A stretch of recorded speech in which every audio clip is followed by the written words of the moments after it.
One of the constant themes around the war in Ukraine is China. You've probably heard it on both sides of the spectrum here, right? You'll have some people say that we have to support Ukraine and it'll help their victory against Russia because if we don't, it will embolden China to take on Taiwan sometime in the near future. And then you'll have other people that say we cannot continue supporting Ukraine in the way that we are because doing so takes our eye off the ball, which is China. So, no-win situation, I guess. But there was a good article that came out just a few months ago talking just to that. It's titled, How We Can Help Ukraine While Genuinely Prioritizing Asia. And it was written by Elbridge Colby and published in Time. He says we must assume that Russia will remain a threat to Ukraine and NATO for the foreseeable future. This means America and Europe need to prepare for the long haul in addressing European security, even as America must urgently shift to prioritizing readying for a conflict with China in the Western Pacific. My read of this is the idea that some people might be looking at the war in Ukraine as let's get that thing over with, let's wrap that up, and then we can focus on China. But more of what Colby's getting at here is it's not going to wrap up anytime soon. And whatever the end of this war does look like, it's not as though the Russian threat to NATO and Eastern Europe is necessarily going to go away. So let's treat this as a long-term problem. That's what NATO exists for in the first place, right? It's not crazy. Let's just keep it front and center, allowing the United States to shift in a different direction. He continues saying a war in the Western Pacific is distinctly possible in this decade. Losing it would be catastrophic, and we are not preparing for it with the urgency, scale, or focus needed. It'd be interesting to go back over the last few decades and see how often people are calling out, a pending war with China. I remember through college and the years after, a lot of talk about how China was going to overtake the United States in terms of global influence. And you had to be prepared for the possibility of a war, right? That's always been a consideration, but not to this degree, not to it's distinctly possible in this decade. Now, to be fair, there is an increase in Chinese military activity and an increase in U.S. and allied military activity in the Pacific. And I actually got a video I'm working on right now talking about deterrence and kind of trying to figure out how to thread that needle where, when does deterrence end up provoking an adversary, right? It's like a fine line to walk. He continues saying any resources that could be useful for defeating a Chinese attack along the first island chain should be reserved to that end. This includes strike weapons like HIMARS, ATACMS, GIMLRs, and tactical UAVs, as well as defensive systems such as Patriot, NASAMS, Harpoons, Stingers, and Javelins that Taiwanese or U.S. defenders could use to degrade an invasion force. Now, all of those weapon systems are things that Ukraine is using, minus ATACMS, and they found incredibly valuable and they want more of. So, Colby's going to have to walk kind of a fine line here in explaining how we can continue to support Ukraine in the way we have and still set some of these key weapon systems aside for a potential Chinese invasion of Taiwan. He says, first and foremost, the U.S. must act to incentivize European nations to take the lead in supporting Ukraine. Europe clearly has the capacity to do just that.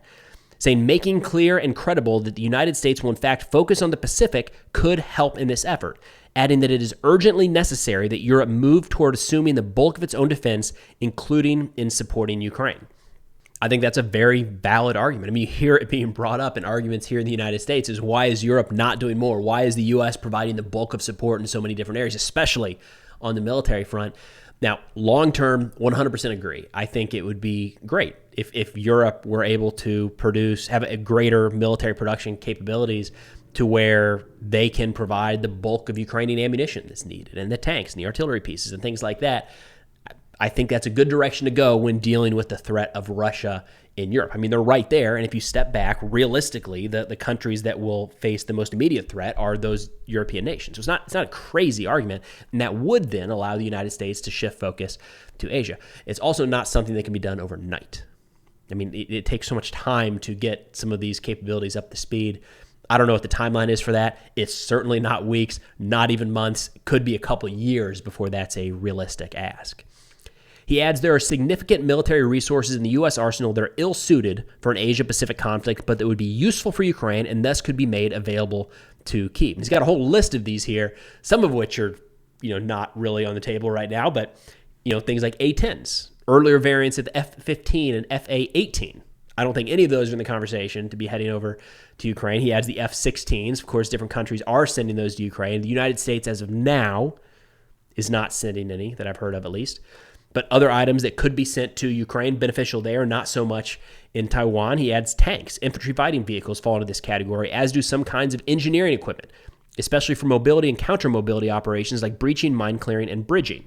He adds to that list, short-range air-delivered munitions, cannon artillery, and small arms can also be made available to Ukraine without compromising our ability to genuinely prioritize preparing for a fight against China. And this is something I brought up in a recent video where I said that the way that these two wars, potentially, if they were to kick off, would be fought would be vastly different. There is a significant naval and air power aspect to a war between China and Taiwan and then potentially the United States than there is between Ukraine and Russia, right? The Ukraine-Russia war is primarily land-based. So if you just break it there, say more land systems to Ukraine and more air and naval assets, long-range strike assets to Taiwan, it's a relatively easy split if you think about it that way. Colby says that as Europe continues to kind of build up its defense industrial base, that the U.S. can provide to Ukraine many of the capabilities it currently keeps in or reserved for the European theater. Systems include a variety of ground combat systems that are ideal for the European theater and neither necessary nor even useful for a China contingency, such as more advanced types of main battle tanks, infantry fighting vehicles, armored personnel carriers, and self-propelled cannon artillery. Now, in a perfect world, both Ukraine and Taiwan would benefit from just more and more military equipment, right? Taiwan would still benefit from armored personnel carriers and tanks and self-propelled artillery, stuff like that. It's not that it wouldn't be useful for Ukraine, but we have limited resources. We only have so many of all of these things that could be provided to a partner nation or an allied nation during a time of war. So drawing the line like this is one way to go about doing that. He adds, over time, the U.S. can and should resuscitate its defense industrial base to rapidly produce a wide variety of weapons and platforms at a much larger scale. Restoring America's defense industrial strength will help remove many of the difficult trade-offs we currently face. I think this is one of the major lessons from the war in Ukraine.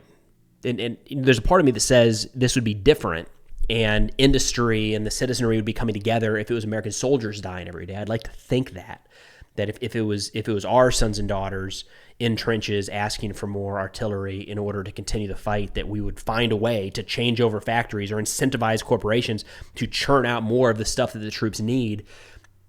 It's a harder ask when it's not Americans doing the fighting. But either way, I think a major lesson learned from this war is that that's going to be a need. To compete in modern warfare, it's not saying that we have to have all of that stuff on hand at all times, but we have to have the ability to get there in a relatively short period of time if needed. They wrap up by saying, it is in America's interest to aid Ukraine in preventing subordination by Moscow, but we have to do that in a way that is consistent with our highest and urgent priority of preparing for a conflict in the Pacific. Look, I think Colby did a pretty good job in this article of laying out that we can do both. The United States can support both Ukraine and Taiwan. It does not have to be an either-or conversation, especially because a lot of the platforms that would be beneficial for a war between Taiwan and China don't necessarily have the same value in Ukraine and vice versa. But either way, I think this argument right here, the argument that we need to focus exclusively on China, is going to become more and more prevalent as we move forward. Again, as Colby brought up at the beginning of the article, there are people who think that we're inside of 4 years from a major war in the Western Pacific. And if you think that's the case, then we have to do everything possible to make sure we're ready for when that day eventually comes, if it comes. But anyways, I will link the article in the description below, along with the national security sit reps I put out on Substack. It's 7 to 10 of the top national security stories each week, along with a few podcast recommendations. But thanks for watching, and I'll see y'all next time.